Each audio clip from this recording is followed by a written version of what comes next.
감기 진료비가 커피 한 잔가? 미국이었으면 수십만 원 나왔을 텐데 한국 의료보험 만세. 뉴욕 지하철은 쥐들이 다니는데 한국은 와이파이가 날아다니네요. IT 기술력 소름 돋아요. 지금은 복덩이 며느리라 불립니다. 하지만 처음 한국에 왔을 땐 말 한마디 못하고 덜덜 떨던 겁쟁이 아가씨였습니다. 사랑이라는 이름 하나만 믿고 태평양을 건너온 저의 선택이 과연 옳았던 것인지 매일 밤 창밖에 낯선 네온사인 불빛을 보며 남몰래 눈물을 훔치던 기억이 아직도 선명합니다. 여러분이라면 말도 안 통하는 낯선 땅에서 오직 한 사람의 진심만을 믿고 인생을 전부 걸 수 있었을까요? 떨리는 손끝으로 공항 입국장을 나서던 그날의 차가운 공기와 낯선 사람들의 시선이 여전히 제 피부에 닿는 것만 같습니다. 본 영상은 스토리를 재구성한 이야기입니다. 여러분의 따뜻한 구독과 좋아요가 영상 제작에 큰 힘이 됩니다. 시청하고 계신 지역은 어디신지 댓글 남겨주세요. 미국 캘리포니아의 눈부신 햇살 아래에서 자란 저는 부족함 없는 삶을 살았습니다. 아버지는 시청에서 근무하는 공무원이었고 어머니는 고등학교 교사로 재직하며 저희 남매를 아주 귀하게 키우셨죠. 저는 주립대학교에서 디자인을 전공하며 장학금을 놓치지 않았고 졸업 후에는 샌프란시스코의 유명 디자인 에이전시에서 촉망받는 주니어 디자이너로 커리어를 쌓기 시작했습니다. 제가 살던 동네는 평화롭고 아름다웠지만 도시로 나가면 늘 긴장을 늦출 수 없었습니다. 가방은 항상 몸 앞쪽으로 매야 했고 잠시라도 한눈을 팔면 지갑이나 휴대폰이 사라지는 일은 일상이었습니다. 해가 지면 혼자 거리를 걷는 것은 상상도 할 수 없는 일이었기에 제 삶은 늘 조심스러움과 경계심으로 가득 차 있었습니다. 그러던 어느 날 회사 프로젝트를 위해 방문했던 시카고의 한 카페에서 제 운명을 바꾼 남자 대철 씨를 만났습니다. 그는 한국 IT 기업의 엔지니어로 해외 연수를 온 상태였죠. 제가 디자인 시안을 검토하느라 정신이 팔려 옆에 두었던 커피를 쏟을 뻔했을 때 대철 씨가 날렵하게 잔을 잡아주었습니다. 투박하지만 따뜻한 손길과 미안하다며 건네는 어색한 영어 한마디에 저는 이상하게 가슴이 뛰었습니다. 그는 제가 아는 어떤 남자들보다 성실하고 진지했습니다. 화려한 말솜씨는 없었지만 제가 툭 던진 사소한 취향까지 기억해 두었다가 퇴근길에 작은 꽃 한 송이를 건네는 그런 사람이었죠. 우리의 사랑은 샌프란시스코의 안개 낀 바닷가를 따라 깊어갔습니다. 하지만 결혼을 약속하고 한국으로 가겠다는 제 폭탄 선언에 부모님은 뒷목을 잡으셨습니다. 총기 사고나 범죄 걱정 없는 곳이라는 설명에도 부모님은 그 먼 동양의 나라에서 제 딸이 고생할 것을 염려하셨죠. 아버지는 서재로 저를 불러앉히고는 내가 가진 이 모든 풍요로움을 버리고 갈 만큼 가치 있는 일이냐며 진지하게 물으셨습니다. 저는 대철 씨의 눈동자에서 보았던 그 단단한 책임감과 다정함을 믿는다고 대답했습니다. 결국 저는 정든 직장과 가족 그리고 평생을 누려온 캘리포니아의 안락함을 뒤로한 채 대철 씨의 손을 잡고 비행기에 몸을 실었습니다. 인천공항에 첫 발을 내디뎠을 때의 그 기분을 잊을 수 없습니다. 거대한 공항의 깨끗함과 질서 정연함에 압도당하면서도 한편으로는 이제 돌아갈 곳이 없다는 막막함이 가슴을 짓눌렀습니다. 대철 씨는 제 가방을 모두 챙겨들고 환하게 웃으며 저를 이끌었습니다. 하지만 한국에서의 시작은 예상보다 치열했습니다. 서울의 집값은 상상을 초월했고 대철 씨가 모아둔 돈과 제 저축을 합쳐도 우리가 살 수 있는 곳은 크지 않은 빌라였습니다. 매일 아침 창문을 열면 마당 대신 앞집의 벽이 보였고 들리는 소리는 샌프란시스코의 파도 소리가 아닌 자동차 경적 소리였습니다. 저는 언어의 벽에 부딪혀 혼자 슈퍼마켓에 가는 것조차 겁이 났고 하루 종일 집 안에서 대철 씨가 퇴근하기만을 기다리는 처지가 되었습니다. 그러던 어느 주말 대철 씨가 기분 전환을 시켜준다며 저를 데리고 시내의 아주 크고 세련된 카페에 갔습니다. 사람들은 너무나 평온해 보였고 저는 오랜만에 느껴보는 세련된 분위기에 조금씩 마음이 풀렸습니다. 그런데 그때 저는 제 눈을 의심하는 광경을 목격했습니다. 옆 테이블에 앉아있던 여성이 노트북과 최신형 스마트폰 그리고 명품 가방이 놓인 테이블을 그대로 둔 채 화장실로 향하는 것이었습니다. 저는 소스라치게 놀라 대철 씨의 팔을 붙잡았습니다. 대철 씨, 저 여자분 물건을 그냥 두고 갔어요. 누가 훔쳐가면 어떡해요? 빨리 알려줘야 해요. 제 다급한 목소리에 대철 씨는 허허 웃으며 대답했습니다. 제니, 걱정하지 마세요. 한국은 원래 이래요. 아무도 안 가져가요. 저는 믿을 수 없었습니다. 샌프란시스코나 뉴욕에서 이런 행동은 내 물건을 가져가라고 광고하는 것과 다름없었으니까요. 저는 그 여성이 돌아올 때까지 제 음료는 입에도 대지 못한 채 그 테이블을 감시하듯 지켜보았습니다. 수많은 사람이 그 테이블 옆을 지나갔지만 누구 하나 노트북 근처에 손을 대지 않았습니다. 5분이 지나고 10분이 흘렀을 무렵 화장실에 갔던 여성은 아주 평온한 얼굴로 돌아와 다시 노트북 앞에 앉아 작업을 시작했습니다. 저는 그 광경이 마치 마술처럼 느껴졌습니다. 이게 정말 가능한 일인가요? 대철 씨는 제 놀란 표정을 보더니 제 손을 잡고 부드럽게 말했습니다. 여긴 한국이잖아요.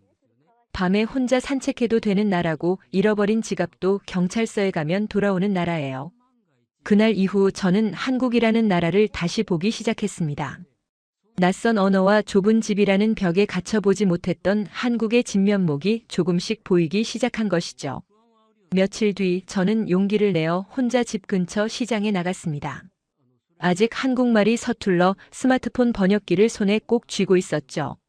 시장 입구에서 상인들이 외치는 소리에 귀가 먹먹했지만 그 활기찬 분위기가 싫지 않았습니다. 사과 몇 알을 사기 위해 노점 앞에 섰을 때 머리가 희끗한 할머니 한 분이 저를 보고 환하게 웃으셨습니다. 아이고, 외국 새댁이네. 이 예쁜 아가씨가 어디서 왔을까? 할머니의 말씀은 다 알아들을 수 없었지만 그 따뜻한 눈빛만은 고스란히 전해졌습니다. 제가 사과 3알을 봉지에 담고 서툰 한국말로 얼마예요? 라고 묻자 할머니는 제 손에 든 검은 봉지에 사과 2알을 더 넣어주셨습니다. 저는 깜짝 놀라 안 된다고 돈을 더 내야 한다고 손사래를 쳤습니다. 그러자 할머니는 제 손을 꽉 잡으며 말씀하셨습니다. 괜찮아, 이건 덤이야 덤. 멀리서 오느라 고생 많았지. 밥 잘 챙겨 먹고. 할머니의 거칠고 따뜻한 손등이 제 손에 닿는 순간 참아왔던 감정이 울컥 쏟아졌습니다. 본국에서 하녀들이 차려주던 화려한 식탁보다 샌프란시스코의 세련된 레스토랑보다 더 큰 위로가 그 사과 2알에 담겨 있었습니다. 낯선 이에게 아무 데가 없이 건네는 이 투박한 마음, 그것이 제가 한국에서 처음으로 만난 진심이었습니다. 집으로 돌아오는 길, 저는 제니라는 이름 대신 이방인으로 불리던 서러움을 조금씩 씻어냈습니다. 대철 씨가 말했던 그 정이라는 것이 무엇인지 어렴풋이 알 것 같았습니다. 도심 카페에서 본 신뢰와 시장 골목에서 느낀 다정함이 합쳐져 제가 이 땅에 뿌리 내릴 수 있는 힘이 되어주고 있었습니다. 물론 아직도 시어머니와의 만남이 남아 있었고 한국의 복잡한 가족 문화에 적응해야 하는 큰 숙제가 있었지만 그날 시장 할머니가 잡아준 손의 온기는 저에게 새로운 용기를 주었습니다. 저는 현관문을 열고 들어서며 식탁 위에 놓인 사과를 바라보았습니다. 빨갛게 익은 사과처럼 제 한국 생활도 조금씩 익어갈 수 있을 것만 같았습니다. 그날 저녁 퇴근한 대철 씨에게 시장에서 있었던 일을 들려주었습니다. 대철 씨는 제 손을 잡으며 미안하다고 더 좋은 환경에서 시작하게 해주지 못해 늘 마음이 무거웠다고 고백했습니다. 하지만 저는 사과를 한 입 크게 베어 물며 웃어 보였습니다. 대철 씨, 저 이제 무섭지 않아요. 한국은 참 따뜻한 나라인 것 같아요. 대철 씨의 눈시울이 붉어지는 것을 보며 저는 제가 선택한 이 사랑이 결코 틀리지 않았음을 다시 한번 확신했습니다. 하지만 그런 평화도 잠시, 며칠 뒤 시어머니께서 저희 집을 방문하시겠다는 연락이 왔습니다. 깐깐하기로 소문난 한국의 시어머니를 어떻게 대해야 할지 드라마에서 보던 무서운 시어머니면 어쩌나 하는 걱정에 제 가슴은 다시금 두근거리기 시작했습니다. 시어머니께서 오시는 날 아침 저는 새벽같이 일어나 집안을 청소하고 대철 씨에게 배운 한국 음식을 준비하느라 진땀을 뺐습니다. 샌프란시스코에서 디자인 안을 짤 때보다 훨씬 더 긴장되는 순간이었습니다. 초인종 소리가 울리고 문을 열었을 때 거기에는 한복 대신 정갈한 옷차림을 한 매서운 눈매의 시어머니께서 서 계셨습니다. 저는 떨리는 목소리로 안녕하세요라고 인사를 건넸고 시어머니는 아무런 대답 없이 제 집 안 곳곳을 훑어보기 시작하셨습니다. 제 가슴은 터질 듯이 뛰었고 캘리포니아의 자유롭던 생활이 그립다는 생각이 머릿속을 스쳐 지나갔습니다. 하지만 시어머니의 손에 들린 커다란 보따리들이 하나둘씩 풀리기 시작하면서 저는 또 한 번 예상치 못한 상황을 맞이하게 되었습니다. 보따리 안에는 시어머니께서 직접 담근 김치와 밑반찬들, 그리고 제가 한국 생활에 적응하기 힘들까봐 챙겨오신 각종 생활용품이 가득했습니다. 시어머니는 무뚝뚝한 말투로 이거 먹고 기운 차려라, 마른 것 좀 봐라 하시며 주방으로 들어가 국을 끓이기 시작하셨습니다. 샌프란시스코에서 부모님이 보내주신 택배와는 또 다른 투박하지만 묵직한 사랑의 무게가 느껴졌습니다. 저는 주방 한 구석에 서서 시어머니의 뒷모습을 바라보며 묘한 감정에 휩싸였습니다. 말은 통하지 않아도 그 뒷모습에서 느껴지는 것은 저를 밀어내는 차가움이 아니라 어떻게든 품어주려는 한국적인 따스함이었습니다. 저는 조심스럽게 시어머니 곁으로 다가가 제가 도울 일이 없는지 물었습니다. 시어머니는 슬쩍 저를 보시더니 웃으셨습니다. 그 웃음 한 번에 제가 가졌던 모든 두려움이 녹아내리는 것 같았습니다. 한국이라는 나라 그리고 이 가족 안에서 제가 앞으로 겪어야 할 일들이 많겠지만 적어도 혼자는 아니라는 확신이 들었습니다. 대철 씨의 사랑과 시어머니의 츤데레 같은 배려, 그리고 길거리에서 만난 이름 모를 사람들의 호의까지. 저는 캘리포니아의 대저택보다 좁은 이 아파트가 조금씩 더 안락하게 느껴지기 시작했습니다. 밤이 깊어 시어머니와 대철 씨가 잠든 거실을 바라보며 저는 창밖의 서울 야경을 감상했습니다. 불빛들이 마치 저를 환영하는 별들처럼 반짝이고 있었습니다.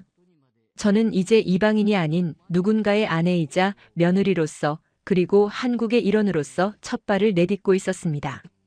창문에 비친 제 얼굴은 더 이상 두려움에 떨던 미국 아가씨가 아니었습니다. 조금은 지치고 피곤해 보였지만 눈동자 속에는 새로운 삶에 대한 희망이 서려 있었습니다. 저는 속으로 다짐했습니다. 어떤 어려움이 와도 이 따뜻한 사람들을 지키며 여기서 행복해지겠다고 말이죠. 그렇게 저의 한국 적응기는 수많은 눈물과 감동, 그리고 예상치 못한 기적들을 예고하며 조용히 시작되고 있었습니다. 하지만 저는 아직 알지 못했습니다.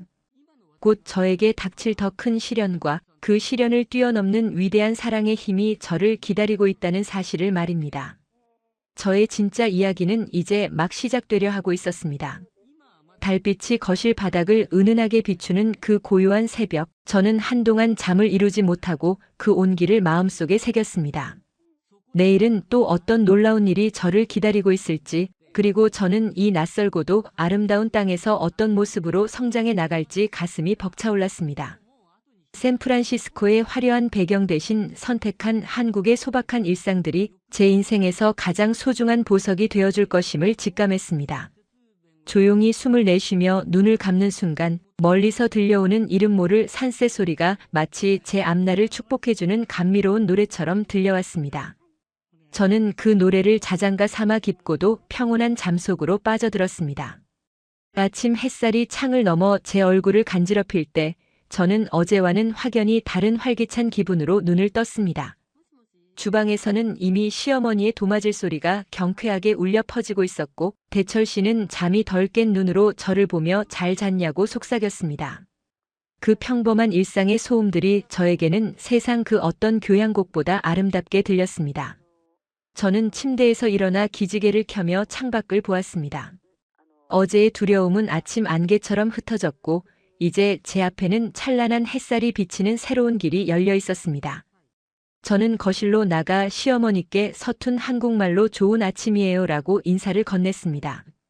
시어머니는 여전히 무심한 듯 고개를 끄덕이셨지만 냄비에서 올라오는 구수한 된장찌개 냄새가 저를 향한 환영의 인사임을 저는 이미 알고 있었습니다. 그렇게 저의 한국 생활은 매 순간이 배움이었고 매 순간이 감동이었습니다. 젓가락질 하나부터 어른을 모시는 예절까지 모든 것이 낯설고 어려웠지만 그 과정에서 느끼는 보람은 무엇과도 바꿀 수 없었습니다. 때로는 실수하여 얼굴이 붉어지기도 하고 때로는 그리움에 가슴이 저릿하기도 했지만 제 곁에는 늘 저를 믿어주는 대철 씨와 묵묵히 저를 지켜봐 주시는 시어머니가 계셨습니다. 저는 이 사람들과 함께라면 그 어떤 거센 바람이 불어와도 흔들리지 않고 굳건히 서 있을 수 있을 것 같았습니다. 저의 한국 사랑은 이제 겨우 시작이었고 그 끝에는 상상도 못할 만큼 커다란 행복의 열매가 맺힐 것을 믿어 의심치 않았습니다. 어느덧 집 안가득 퍼진 된장찌개의 온기가 제 마음 깊숙한 곳까지 스며들었습니다. 시어머니께서 차려주신 아침 밥상 앞에 앉아 저는 정성스럽게 숟가락을 들었습니다. 밥 한 술에 담긴 그 따뜻한 마음을 온몸으로 느끼며 저는 다시 한번 이곳에 오길 잘했다고 생각했습니다. 샌프란시스코의 스테이크보다 화려한 파스타보다 훨씬 더 깊고 진한 맛이 제 혀끝을 타고 가슴으로 내려왔습니다. 이것이 바로 한국의 맛이고 한국의 정이라는 것을 저는 깨달았습니다. 저는 대철 씨와 시어머니의 얼굴을 차례로 바라보며 환하게 웃었습니다. 저의 새로운 인생은 이제 막 찬란한 막을 올리고 있었습니다. 앞으로 닥칠 수많은 우여곡절과 갈등, 그리고 그것을 극복해 나가는 과정들이 저를 기다리고 있겠지만 저는 두렵지 않았습니다. 사랑하는 사람이 있고 저를 가족으로 받아들여준 따뜻한 품이 있으니까요. 저는 이 소중한 인연을 지키기 위해 제가 가진 모든 진심을 다할 것입니다. 저의 한국 적응기는 단순한 정착의 과정을 넘어 진정한 자아를 찾아가고 진정한 사랑의 의미를 깨달아가는 아름다운 여정이 될 것입니다. 그 여정의 끝에서 제가 만나게 될 풍경은 얼마나 더 눈부실지 벌써부터 기대가 되었습니다. 저는 밥그릇을 깨끗이 비우고 시어머니께 맛있게 잘 먹었습니다라고 정중히 인사했습니다. 시어머니의 입가에 아주 작은 미소가 번졌고 그 미소는 저에게 100만 불짜리 보석보다 더 값진 선물이었습니다. 저의 하루는 그렇게 희망찬 시작을 알렸습니다.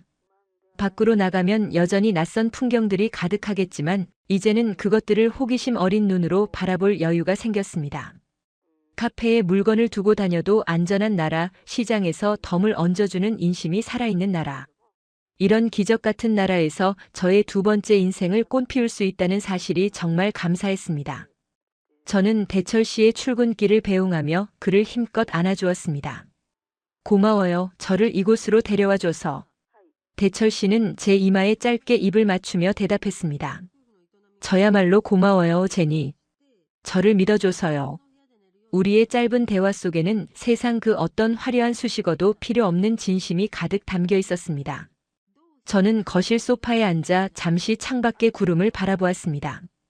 캘리포니아의 하늘만큼이나 파랗고 높은 한국의 가을 하늘이 저를 보고 미소 짓는 듯 했습니다. 이제 저는 더 이상 길을 잃은 아이가 아니었습니다. 사랑의 나침반을 따라 이곳에 왔고 이제는 이곳이 저의 집이 되었습니다. 시어머니께서 깎아주신 사과 한 조각을 입에 넣으며 저는 오늘 해야 할 일들을 차근차근 정리해 보았습니다. 한국어를 더 열심히 공부하고 시어머니께 한국 요리도 배우고 또 제가 잘하는 디자인 실력을 살려 이 사회의 보탬이 될 수 있는 일을 찾아봐야겠다고 생각했습니다. 저의 한국 생활은 이제 막 씨앗을 뿌린 상태지만 머지않아 울창한 숲을 이룰 것을 저는 확신했습니다. 그렇게 저의 소중한 오전 시간이 흘러가고 있었습니다. 집안은 평온했고 제 마음은 잔잔한 호수처럼 평화로웠습니다. 가끔 들려오는 동네 아이들의 웃음소리와 골목길을 지나가는 자동차 소리마저 이제는 정겨운 일상의 배경음악이 되었습니다. 저는 책상 앞에 앉아 부모님께 드릴 편지를 쓰기 시작했습니다. 엄마, 아빠, 저는 잘 지내고 있어요. 이곳은 제가 생각했던 것보다 훨씬 더 따뜻하고 안전한 곳이에요. 저를 걱정하지 마세요. 저의 진심이 담긴 편지가 태평양을 건너 부모님께 닿을 때쯤이면 저도 이곳에서 훨씬 더 단단한 사람으로 성장해 있겠죠. 저는 설레는 마음으로 펜을 움직였습니다. 저의 이야기는 아직 끝나지 않았습니다. 오히려 지금부터가 진짜 시작일지도 모릅니다. 낯선 문화와 부딪히며 깨지고 다듬어지는 과정 속에서 저는 더 빛나는 원석이 되어갈 것입니다. 그리고 그 과정들을 여러분과 함께 나누고 싶습니다. 사랑 하나 믿고 한국에 온 미국 세댁 제니의 좌충우돌 적응기, 앞으로 어떤 놀라운 반전과 감동이 펼쳐질지 꼭 지켜봐 주세요. 저는 이제 시어머니와 함께 시장 나들이를 나갈 준비를 합니다. 오늘 시장에서는 또 어떤 따뜻한 인연을 만나게 될까요? 저는 가벼운 발걸음으로 신발을 신었습니다. 현관문을 열고 나서는 순간 기분 좋은 바람이 제 뺨을 스치고 지나갔습니다. 한국에서의 새로운 하루가 저를 향해 활짝 웃고 있었습니다. 시장으로 향하는 길에 시어머니께서는 제 손을 살며시 잡으셨습니다. 거친 손마디에서 느껴지는 세월의 흔적이 제 마음을 뭉클하게 했습니다. 시어머니는 아무 말씀도 안 하셨지만 그 손의 온기는 수만 가지 말보다 더 깊게 제 영혼에 각인되었습니다. 우리는 말없이 나란히 걸으며 이 가을의 정취를 만끽했습니다. 길가에 핀 코스모스가 바람에 흔들리며 우리를 반겨주었고 지나가는 이웃들은 시어머니께 반갑게 인사를 건넸습니다. 시어머니는 우리 며느리야라며 저를 소개하셨고 저는 수줍게 고개를 숙여 인사했습니다. 사람들의 축하 섞인 시선 속에서 저는 비로소 진정한 소속감을 느꼈습니다. 이 소중한 순간들을 하나하나 기억 속에 저장하며 저는 오늘 하루도 최선을 다해 살아가겠다고 다짐했습니다. 저의 한국 생활은 단순히 사는 곳을 옮긴 것이 아니라 제 영혼의 안식처를 찾은 여정이었습니다. 그리고 그 여정은 앞으로도 계속될 것입니다. 더 깊은 사랑과 더 넓은 이해를 향해 나아가는 저의 발걸음은 멈추지 않을 것입니다. 여러분도 저와 함께 이 아름다운 여행을 함께 해주시길 바랍니다. 저의 진심 어린 이야기가 누군가에게는 용기가 되고 누군가에게는 따뜻한 위로가 되기를 진심으로 소망합니다. 저는 이제 시장 통로를 따라 시어머니의 보폭에 맞춰 천천히 걸어 들어갔습니다. 그곳에는 생동감 넘치는 한국의 삶이 저를 기다리고 있었습니다. 활기찬 상인들의 외침과 고소한 기름 냄새가 어우러진 시장 안은 그야말로 살아있는 축제의 장이었습니다. 저는 시어머니 곁에 바짝 붙어 이 신기한 풍경들을 눈에 담았습니다.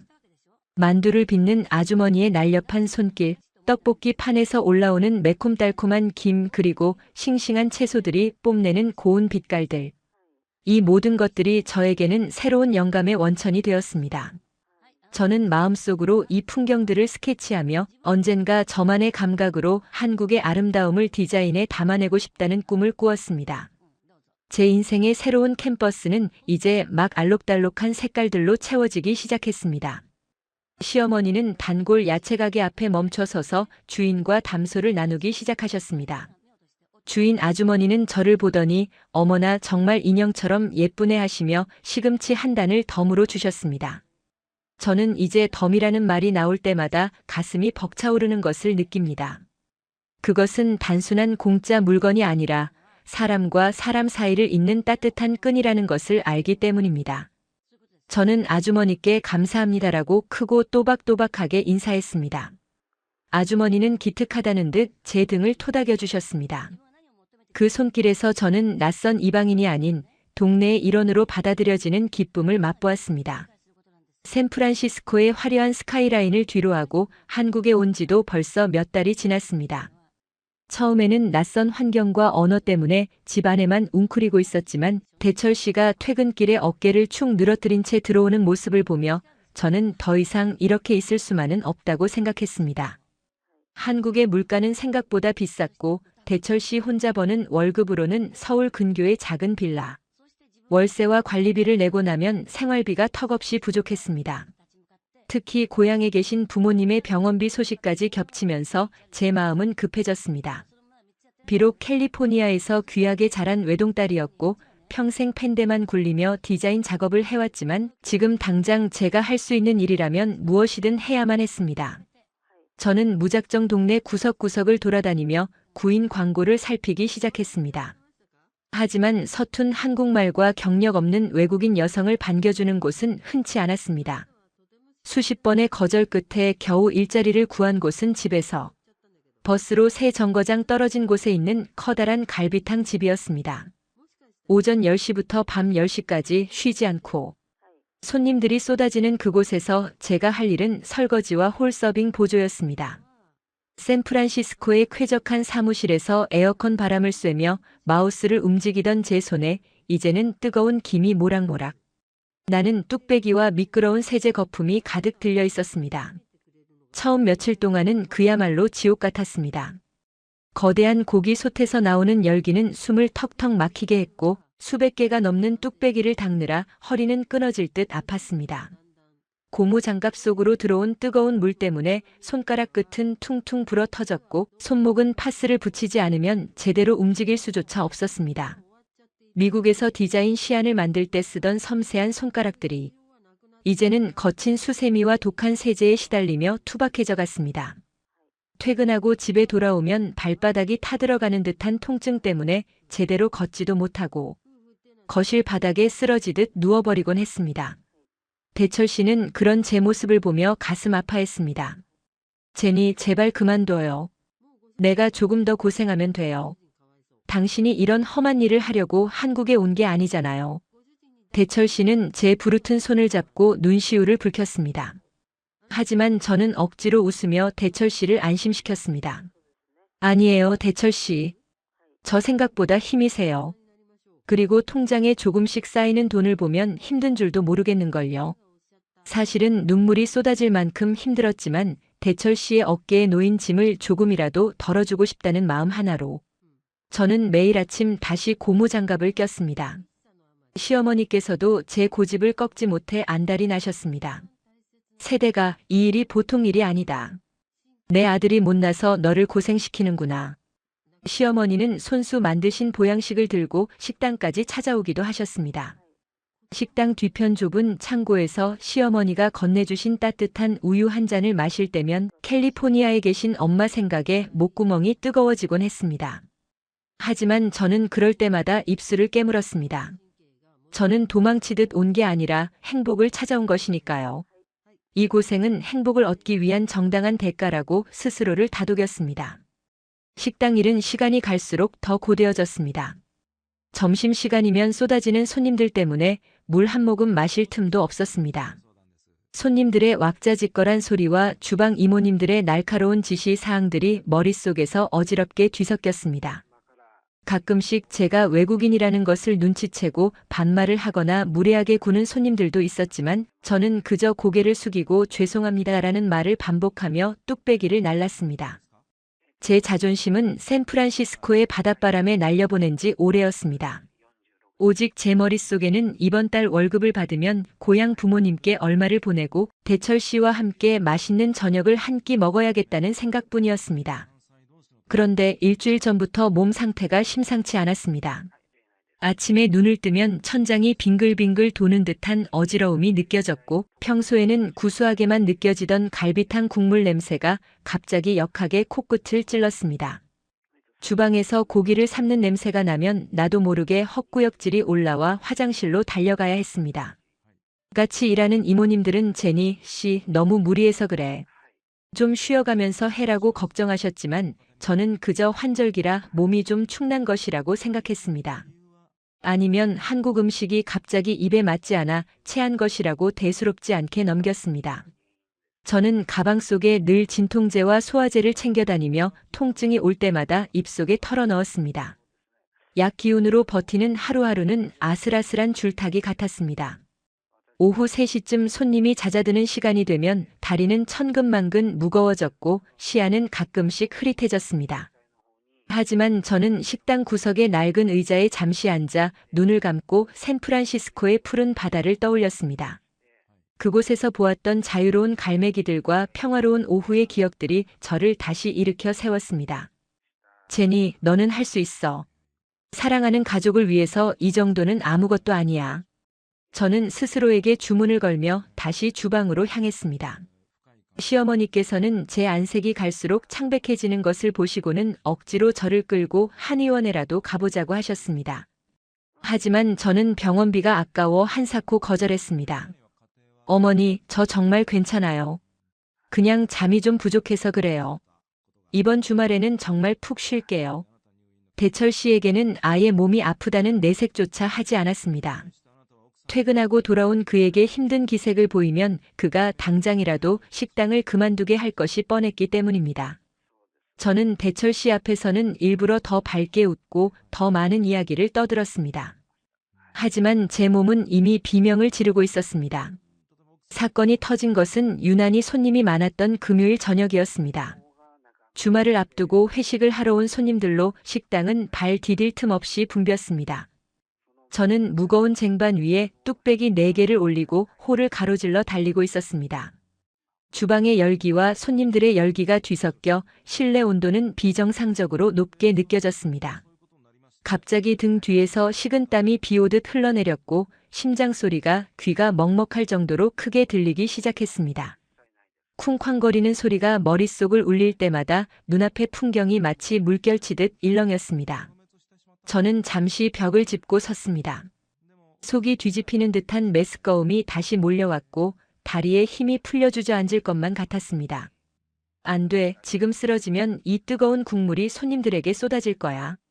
저는 이를 악물고 쟁반을 꽉 쥐었습니다. 하지만 제 의지와는 상관없이 눈앞에 하얀 점들이 박히기 시작하더니 이내 시야가 까맣게 변하기 시작했습니다. 주변의 소음이 멀어지며 마치 깊은 수렁 속으로 빠져드는 것 같은 기분이 들었습니다. 발밑의 바닥이 사라지는 듯한 기이한 감각과 함께 제 몸은 서서히 기울어졌습니다. 쟁반 위의 뚝배기들이 달그락거리며 불길한 소리를 냈습니다. 손님들의 비명소리가 아주 멀리서 들려오는 것 같았습니다. 제니 씨, 위험해요. 주방 이모님의 외침이 귓전을 스쳤지만 저는 더 이상 대답할 힘도 버틸 힘도 남아있지 않았습니다. 마지막으로 떠오른 것은 저를 기다리고 있을 대철 씨의 얼굴과 꼭 나아서 한국에 놀러 오겠다던 아빠의 목소리였습니다. 그 따뜻한 기억들을 끝으로 저는 거대한 어둠 속으로 곤두박질치고 말았습니다. 차가운 식당 바닥이 제 뺨에 닿는 느낌조차 희미해질 무렵 제 의식의 끈은 완전히 끊어져 버렸습니다. 주변의 모든 공기가 멈춘 듯한 정적 속에서 저는 그저 무거운 어둠의 파도에 몸을 맡겼습니다. 차가운 바닥의 감촉이 마지막으로 느껴졌던 감각이었습니다. 제 이름이 불리는 소리가 아주 멀리서 파도 소리처럼 일렁이며 다가왔지만 저는 그 소리의 주인공이 누구인지 알 수 없었습니다. 그저 끝을 알 수 없는 깊은 심연으로 가라앉는 기분만이 온몸을 휘감았습니다. 식당의 소란스러웠던 풍경은 연기처럼 사라지고 저는 오직 저 혼자만이 남겨진 고요한 공간 속에 갇혀버린 것만 같았습니다. 손가락 끝 하나 움직일 수 없는 거대한 무력감이 저를 짓눌렀고 저는 그렇게 세상과의 연결을 잠시 멈추었습니다. 어둠은 생각보다 깊고 단단했습니다. 제 몸을 감싸고 있던 고통도 피로도 그리고 가족에 대한 걱정도 그 어둠 속에서는 아무런 힘을 쓰지 못했습니다. 모든 감각이 마비된 듯한 상태에서 저는 그저 텅 빈 공간을 표류하고 있었습니다. 시간의 흐름조차 느껴지지 않는 그곳에서 제가 유일하게 느낄 수 있었던 것은 아주 희미하게 남아있는 생명의 박동뿐이었습니다. 그 박동은 아주 작고 약했지만 어둠을 뚫고 끊임없이 존재를 알리고 있었습니다. 저는 그 박동의 정체가 무엇인지 궁금해하며 더 깊은 무의식의 세계로 빠져들었습니다. 주변을 가득 채웠던 갈비탕의 비릿한 냄새도 뜨거운 증기도 이제는 느껴지지 않았습니다.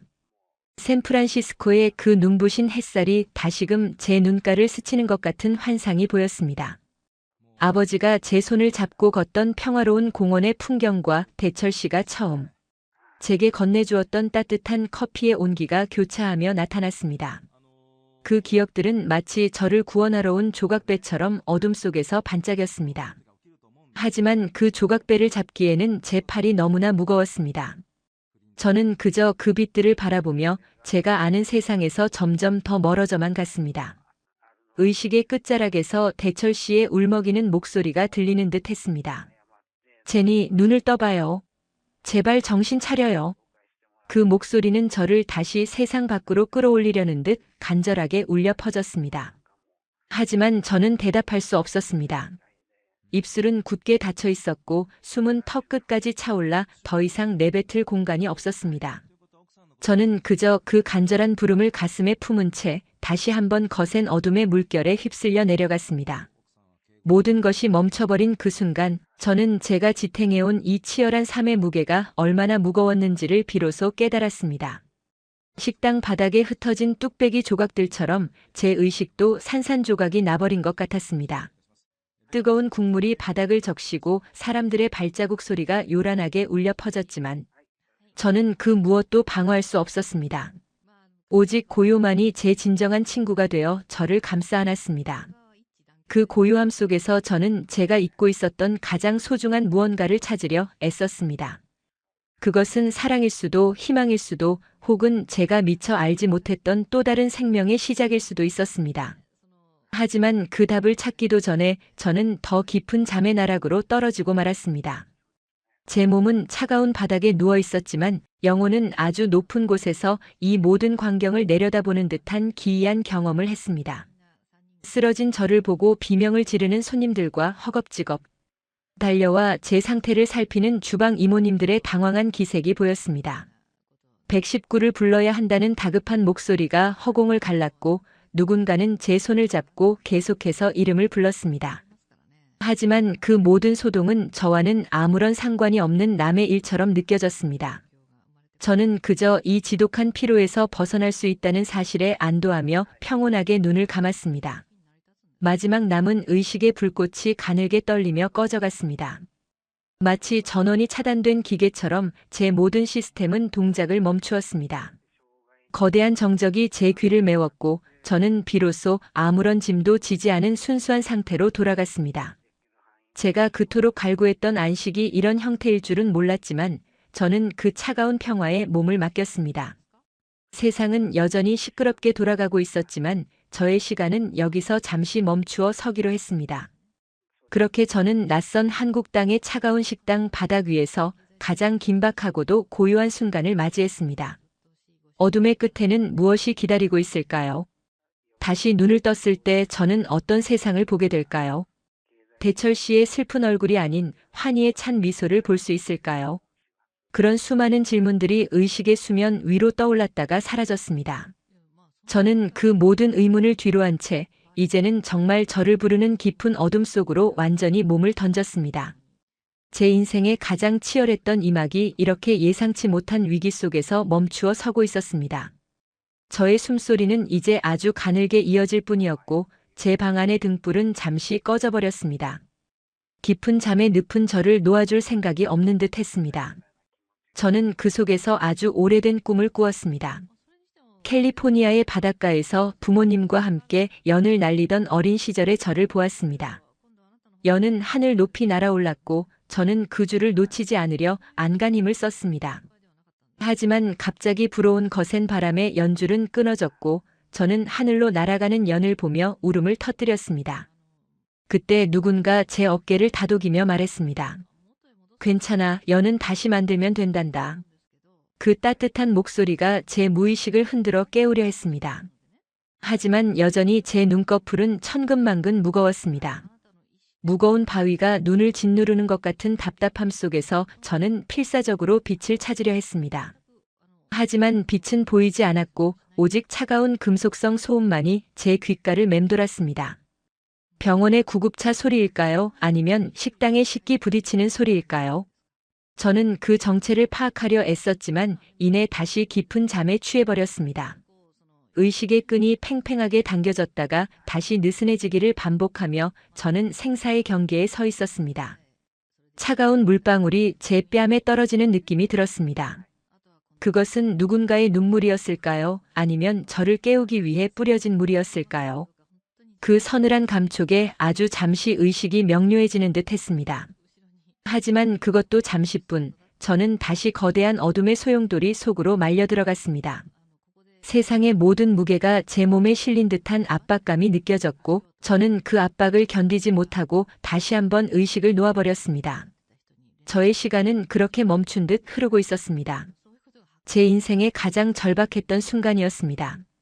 한국이라는 낯선 땅에서 사랑하는 사람들을 위해 모든 것을 내던졌던 저의 노력이 이렇게 끝나는 것은 아닐지 두려움이 엄습했습니다. 하지만 그 두려움조차 느낄 수 없을 만큼 제 몸은 이미 한계를 넘어서 있었습니다. 저는 그저 고요한 어둠 속에서 저의 운명이 결정되기를 기다릴 뿐이었습니다. 저의 숨결은 이제 아주 희미한 실처럼 가늘어졌고 저는 그렇게 세상의 모든 소음으로부터 멀어지고 있었습니다. 마치 전원이 뚝 끊긴 것처럼 제 모든 감각은 이제 완전히 소멸되었습니다. 마지막으로 느껴진 것은 아주 미세한 진동뿐이었습니다. 그것이 제 심장의 마지막 박동인지 아니면 저를 싣고 달리는 구급차의 진동인지는 알 수 없었습니다. 오직 고요와 어둠만이 제 세상을 지배했습니다. 저는 그렇게 낯선 타국의 바닥에서 저의 가장 소중한 것을 지키기 위해 싸웠던 치열한 하루를 마감하고 있었습니다. 의식의 마지막 조각이 희미한 빛을 내며 소멸해 갔습니다. 이제는 정말 아무것도 보이지 않고 아무것도 들리지 않았습니다. 저는 완벽한 무의 상태로 돌아갔습니다. 저를 지탱해주던 모든 기억과 희망들이 안개처럼 흩어졌고 저는 그저 우주의 먼지처럼 작아진 채로 표류했습니다. 이 깊은 정적이 언제까지 계속될지, 그리고 이 정적이 깨진 후에 제가 마주할 운명이 무엇일지 저는 알 수 없었습니다. 그저 고요한 어둠만이 저를 깊게 끌어안았습니다. 모든 것이 멈춘 듯한 그 찰나의 순간, 저는 비로소 제가 짊어졌던 모든 무거운 짐들을 내려놓았습니다. 샌프란시스코의 디자이너 제니도 한국의 며느리 제니도 아닌 오직 순수한 존재로서의 저만이 그곳에 있었습니다. 그곳은 춥지도 덥지도 않았고 고통도 슬픔도 없었습니다. 오직 정적만이 존재하는 그곳에서 저는 아주 긴 휴식을 취하기로 했습니다. 그렇게 저의 두 번째 이야기는 가장 긴박한 침묵 속에서 잠시 멈추어 섰습니다. 마지막 한 방울의 의식마저 증발해버린 그 순간, 저는 정말로 세상에서 사라진 것만 같았습니다. 저의 모든 서사와 열정, 그리고 눈물겨운 적응기가 이 한마디의 침묵으로 수렴되는 듯 했습니다. 어둠은 이제 제 몸과 마음을 완전히 장악했고, 저는 더 이상 저를 지키기 위해 싸울 수 없었습니다. 오직 신의 자비와 운명의 장난만이 저를 기다리고 있을 뿐이었습니다. 저는 그 깊은 나락 속에서 아무런 예고 없이 찾아온 안식을 받아들였습니다. 정말 아무것도 느껴지지 않았습니다. 빛도 소리도 감촉도 없는 완벽한 공허가 저를 감쌌습니다. 저는 그 공허함 속에서 제 생애 가장 치열했던 순간들을 되새겨보려 했지만 이내 그 생각조차 희미해졌습니다. 오직 차가운 어둠만이 제 영혼을 조용히 흔들어 깨울 뿐이었습니다. 하지만 저는 그 부름에도 응답하지 못하고 더 깊은 수렁으로 가라앉았습니다. 그렇게 저의 시간은 멈추어 버렸습니다. 마치 필름이 뚝 끊긴 것처럼 제 눈앞의 모든 영상은 사라졌습니다. 마지막으로 보았던 것은 식당의 노란 조명 불빛이 일렁이던 잔상뿐이었습니다. 그 불빛이 점으로 작아져 사라지는 순간 제 세상도 완전히 문을 닫았습니다. 저는 그렇게 정적의 한복판에서 홀로 남겨진 채 긴 잠의 여정을 시작했습니다. 어떤 예고도 없이 찾아온 어둠은 저를 집어삼키고 놓아주지 않았습니다. 저의 뜨거웠던 심장은 이제 차갑게 식어가는 듯했고 제 치열했던 삶의 흔적들은 어둠 속으로 흩어졌습니다. 저는 더 이상 제가 누구인지 어디에 있는지조차 알 수 없는 상태가 되었습니다. 오직 고요한 어둠만이 제 진실한 마지막 목격자가 되어 저를 지켜보고 있었습니다. 제 인생의 이막이 이렇게 위태롭게 흔들리고 있었습니다. 낯선 땅에서의 꿈과 희망, 그리고 가족을 향한 헌신이 이 어둠 속에 묻히지 않기를 간절히 바랐지만 제 몸은 더 이상 그 희망을 지탱할 힘이 없었습니다. 저는 그렇게 침묵의 심연 속으로 영원히 가라앉는 듯한 기분을 느끼며 모든 것을 놓아버렸습니다. 의식의 마지막 불꽃이 꺼지는 순간 저는 비로소 완벽한 어둠과 하나가 되었습니다. 제 주변을 감싸던 모든 소음과 고통이 사라진 그곳에서 저는 긴 여행을 마친 나그네처럼 깊고도 고요한 안식을 맞이했습니다. 저의 숨소리는 이제 들리지 않았고 제 세상은 그렇게 침묵 속에 잠겼습니다. 코끝을 찌르는 알싸한 소독약 냄새가 차가운 공기를 타고 폐부 깊숙이 박혀왔습니다. 눈을 뜨기도 전에 느껴지는 것은 손등을 파고든 차가운 바늘의 감촉과 머리 위에서 규칙적으로 울리는 전자기기의 기계음이었습니다. 시야는 마치 샌프란시스코의 짙은 안개 속에 갇힌 것처럼 뿌옇게 흐려져 있었고 천장에 달린 형광등의 하얀 빛이 망막을 날카롭게 찔러 눈물이 핑 돌았습니다. 주변의 소음들은 수면 위로 떠오르는 물방울처럼 웅성거리며 다가왔습니다. 다급한 발소리, 휠체어 바퀴가 바닥을 긁는 날카로운 마찰음, 그리고 누군가의 억눌린 흐느낌이 뒤섞여 귓가를 맴돌았습니다.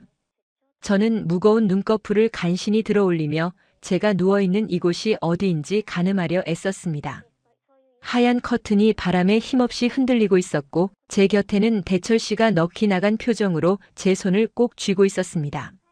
대철 씨의 손은 땀으로 축축하게 젖어 있었고 저를 바라보는 그의 눈동자는 핏발이 서서 잔뜩 충혈되어 있었습니다.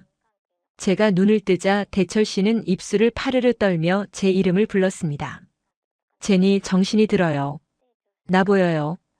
그의 목소리는 물속에서 들려오는 것처럼 먹먹했지만 그 안에 담긴 절박 한마는 제 가슴을 저릿하게 파고들었습니다.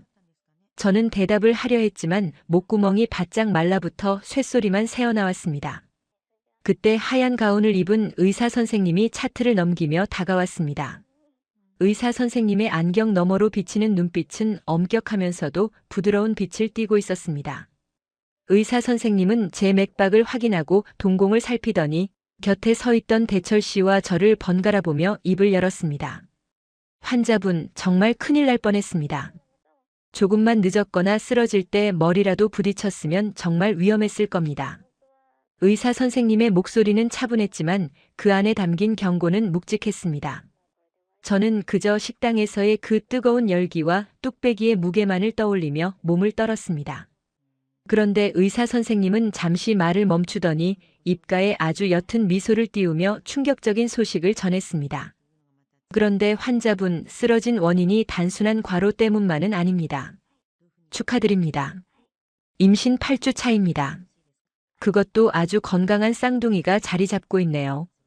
의사 선생님의 그 한마디가 공기 중으로 흩어지는 순간 병실 안의 모든 시간이 멈춰버린 것만 같았습니다. 제 귓가에는 방금 들은 임신이라는 단어가 마치 환청처럼 맴돌았습니다. 쌍둥이라니, 제 뱃속에 2개의 작은 생명이 숨쉬고 있다니 믿기지 않았습니다. 캘리포니아에서 가져온 그 수많은 영양제와 진통제를 먹으며 버텼던 날들이 주마등처럼 스쳐 지나갔습니다. 저는 나쁜 엄마가 될 뻔했다는 죄책감에 심장이 덜컥 내려앉았습니다. 대철 씨는 의사 선생님의 말을 듣자마자 바닥에 주저앉아 얼굴을 감싸 쥐었습니다. 어깨를 들먹이며 터져나오는 그의 울음소리는 병실 안의 정적을 깼습니다. 아니, 이 미련한 곰 같은 놈아. 각 씨가 애를 가졌는데 그것도 모르고 일을 시켰어. 어느새 병실로 뛰어들어오신 시어머니께서 대철 씨의 등짝을 사정없이 내리치며 대성통곡을 시작하셨습니다. 시어머니의 거친 손마디가 대철 씨의 옷자락을 붙들고 떨리고 있었습니다. 아이고, 내 새끼. 이 먼 타국 땅에 와서 밥도 제대로 못 얻어먹고 남의 집 설거지를 하더니. 시어머니는 제 발치를 붙잡고 통곡하시며 미안하다는 말을 반복하셨습니다. 제가 쌍둥이를 가졌다는 기쁨보다 저를 고생시켰다는 죄책감이 그분들을 더 아프게 짓누르고 있었습니다.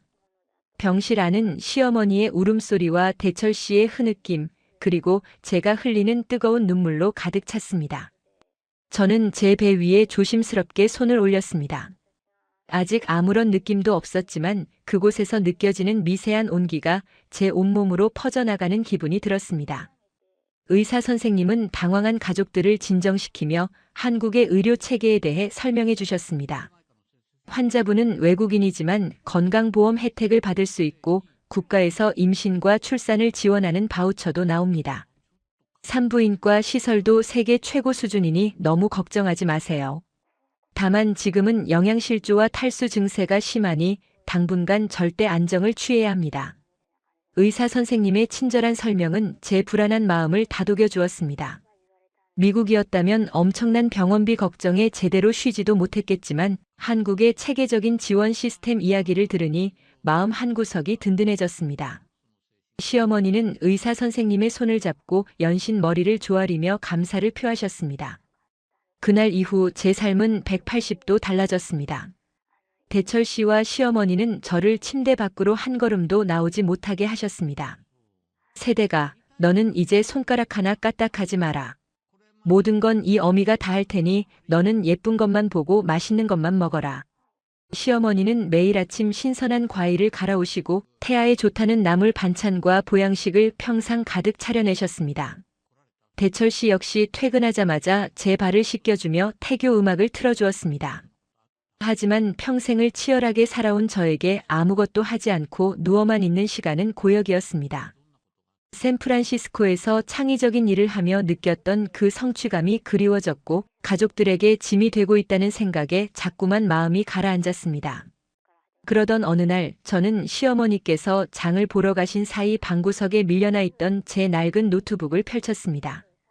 캘리포니아에서 가져온 디자인 툴들이 깔려있는 그 노트북은 제 정체성과도 같았습니다.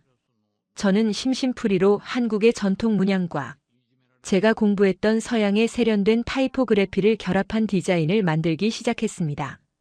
한국의 단청 색감은 너무나 매혹적이었고 그것을 현대적으로 재해석하는 작업은 제 가슴을 다시 뛰게 했습니다. 저는 제가 만든 디자인을 개인 SNS와 한국의 유명 디자인 커뮤니티에 하나둘씩 올렸습니다. 별다른 기대 없이 올린 게시물이었지만 반응은 상상을 초월했습니다. 처음에는 이방인이 바라본 한국의 미학이라는 제목으로 입소문을 타더니 곧이어 수천 개의 공유와 댓글이 달리기 시작했습니다. 와, 한국의 색감이 이렇게 세련될 수 있다니. 당장이라도 티셔츠나 에코백으로 만들고 싶네요. 라는 댓글들을 보며 저는 전율을 느꼈습니다. 며칠 뒤 제 디자인을 눈여겨본 한 중견 의류 브랜드의 팀장으로부터 연락이 왔습니다. 저희 브랜드의 이번 가을 시즌 콜라보레이션 메인 디자이너로 모시고 싶습니다. 계약 조건은 파격적이었고 무엇보다 재택근무가 가능하다는 점이 임신 중인 저에게 큰 장점이었습니다. 저는 떨리는 손으로 계약서를 검토하며 이것이 현실인지 꿈인지 분간할 수 없었습니다. 시어머니와 대철 씨는 제가 노트북 앞에 앉아 있는 것을 보고 처음엔 깜짝 놀라 달려오셨습니다. 제니, 몸조리 해야지, 이게 뭐 하는 거야? 하지만 제가 보여준 디자인과 브랜드에서 온 제안서를 보시고는 입을 다물지 못하셨습니다. 우리 며느리가 이렇게 대단한 사람이었냐며 시어머니는 제 손을 잡고 덩실덩실 춤을 추셨습니다. 대철 씨는 감격에 겨워 제 어깨를 감싸 안았습니다. 제니, 당신의 재능이 드디어 빛을 발하는군요. 몸을 쓰지 않고도 당신의 능력으로 우리 아이들을 위한 기반을 닦을 수 있다니 정말 기적 같아요. 그날 이후 저는 침대에 누워 태교를 하며 틈틈이 디자인 작업을 이어갔습니다. 식당 바닥에서 쓰러졌던 비극적인 순간은 이제 제 인생의 거대한 반전을 위한 서막에 불과했습니다. 브랜드와의 첫 미팅이 화상으로 진행되던 날, 저는 캘리포니아에서 입던 단정한 셔츠를 꺼내 입었습니다. 화면 속의 관계자들은 제 시안을 보고 연신 엄지를 치켜 세웠습니다. 한국인보다 더 한국의 정서를 깊게 이해하고 있다는 찬사가 쏟아졌습니다. 저는 그들의 칭찬을 들으며 한국이라는 나라가 저에게 준 따뜻한 정과 영감이 제 창의력의 원천이 되었음을 깨달았습니다. 계약금으로 들어온 첫 수익이 통장에 찍히던 날, 저는 그 숫자를 보고 한참 동안 눈물을 흘렸습니다. 식당에서 수천 개의 뚝배기를 닦아야 벌 수 있었던 그 큰 돈이 제가 가장 잘하고 사랑하는 일을 통해 들어온 것이 믿기지 않았습니다. 저는 그 돈으로 가장 먼저 시어머니의 낡은 보일러를 교체해드리고 고향 부모님께는 저의 임신 소식과 함께 넉넉한 송금을 보냈습니다.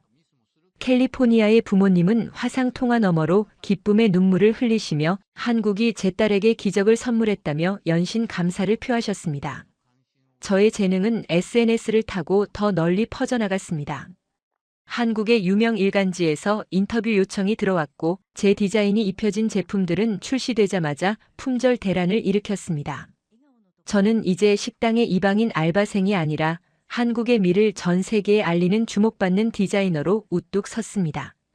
시어머니는 동네 사람들에게 우리 며느리가 텔레비전에 나왔다며 자랑하시기에 바쁘셨고 대철 씨는 제 전용 매니저를 자처하며 저의 건강과 스케줄을 꼼꼼히 챙겼습니다.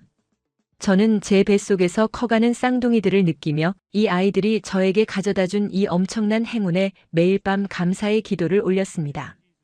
위기는 기회의 또 다른 이름이라는 말을 저는 비로소 온몸으로 체험하고 있었습니다. 만약 제가 그날 식당에서 쓰러지지 않았다면 제가 임신했다는 사실도 제 안에 잠들어 있던 그 놀라운 재능의 가치도 깨닫지 못했을 것입니다. 고통스러웠던 적응의 시간들이 이제는 가장 아름다운 추억의 배경이 되어 저를 지탱해주고 있었습니다. 저는 이제 더 이상 한국이 낯선 땅이 아니라고 느꼈습니다. 이곳은 제 아이들이 태어날 고향이자 저의 자아를 다시 꽃 피우게 해준 은혜로운 땅이었습니다. 성공의 서막은 이제 막 오르기 시작했습니다. 제 디자인이 들어간 대형 5개 광고판이 서울 강남의 한복판에 걸리던 날, 저는 대철 씨와 함께 그 앞에 섰습니다. 수많은 사람 사이에서 반짝이는 제 이름을 보며 저는 대철 씨의 손을 꽉 잡았습니다. 제니, 정말 자랑스러워요.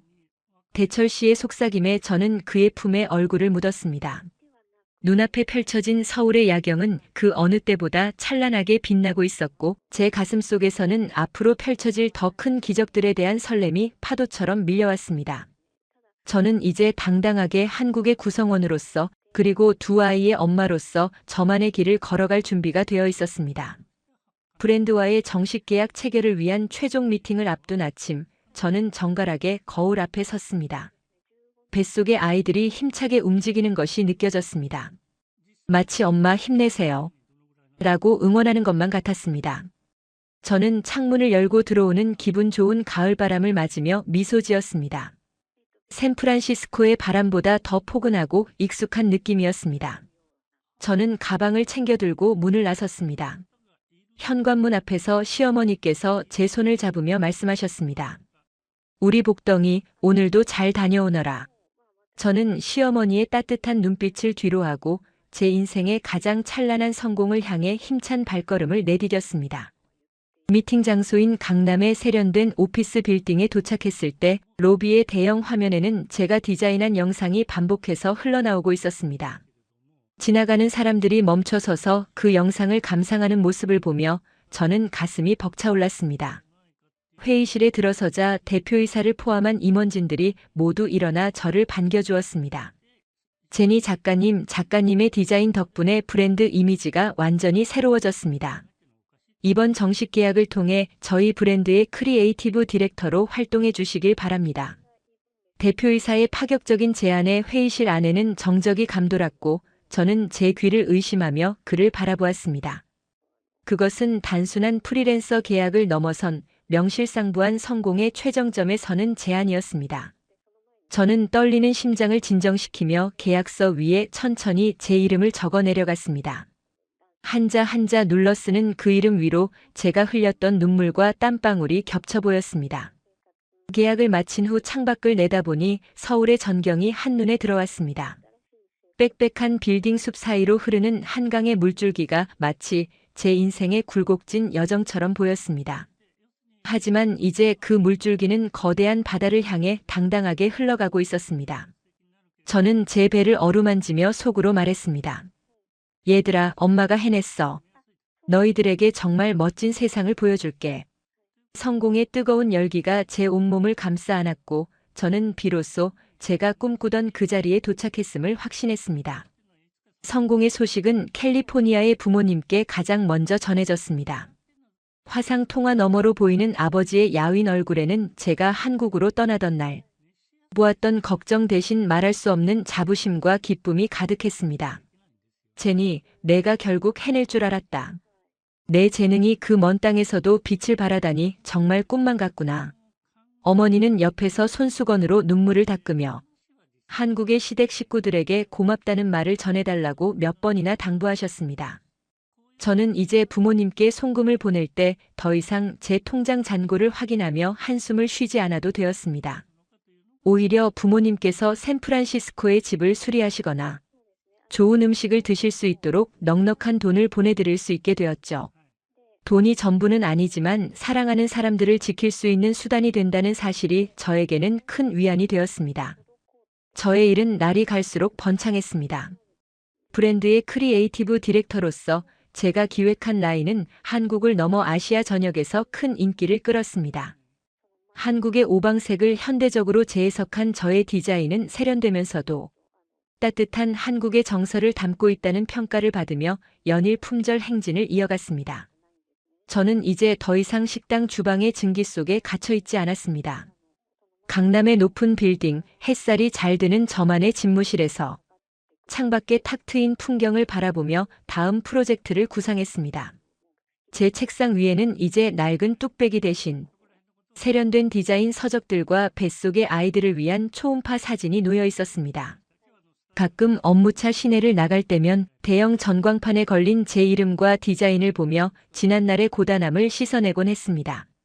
경제적인 안정이 찾아오자 저는 가장 먼저 시어머니를 위한 선물을 준비했습니다. 그동안 좁고 낡은 빌라에서 고생하신 시어머니를 위해 햇살이 잘 들고 정원이 딸린 아담한 단독주택을 마련해 드렸습니다. 처음 집을 보여드렸을 때 시어머니는 화를 내시다시피 하시며 손사래를 치셨습니다. 세대가 내가 어떻게 번 돈인데 이런 큰 집을 사느냐.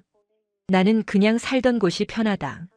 하지만 집 안으로 들어서서 당신을 위해 마련된 넓은 주방과 텃밭을 보시더니 시어머니는 이내 제 손을 잡고 엉엉 우셨습니다.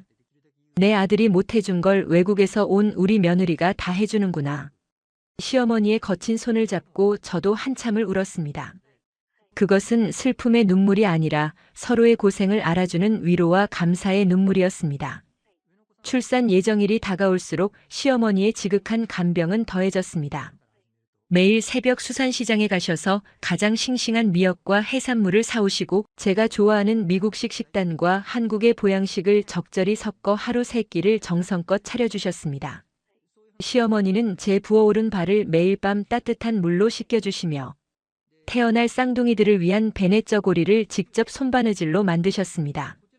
세대가 우리 손주들이 태어나면 이 할미가 세상에서 제일 귀하게 키워줄게.